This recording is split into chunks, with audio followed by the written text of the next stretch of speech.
අපි හැමෝටම මතකයි 2015 විතර වෙනකන් අපි ඇසින් දැක්ක සංවර්ධනයක් මේ රටේ තිබ්බා. ජොගින් ට්‍රැක්ස් නැත්තම් ඇවිදින මන්තිරු හැදුවා. ඒවට සෝලර් ලයිට්ස් එහෙම නෑනේ වනේ.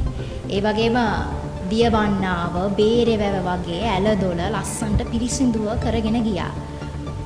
ඩෙන්ගු වගේ වසංගත වලට ඔලු උස්සන්න දුන්නේ නෑ. පෙට්‍රල් එහෙම 165ට වගේ දුන්නා. හයිවේ හැදුවා, පෝට් සිටි හැදුවා. ඒ සංවර්ධනයට අපි එපා කියලා බොරුවකට රැවටිලා නොදකපු මවලා පෙන්නපු සංවර්ධනයක් පස්සේ ගියා. මට මතක් වෙන්නේ අර නිල් බාල්දිය වැටුණ නරියාගේ කතාව. නරියා නිල් බාල්දිය වැටුනම මිනිස්සු හිතුවා අමුතු සතෙක් කියලා. ඉතින් අර 100ට 3 නරියෝ ටික විතරක් නෙමෙයි හිටපු සිංහයෝත් එයාව රජ කරා. හැබැයි වැස්සක් වැහැලා ඒ නිල් ටික හේදිලා ගියාට පස්සේ තේරෙනවා දැන් තමයි තේරිලා තියෙන්නේ මේ හූ තියන වැඩ බැරි නරියෙක්. ඉතින් අන්න ඒ නිසා තමයි දැන් මේ රටම ලොකු ව්‍යසනයකට මුහුණ පාලා තියෙන්නේ.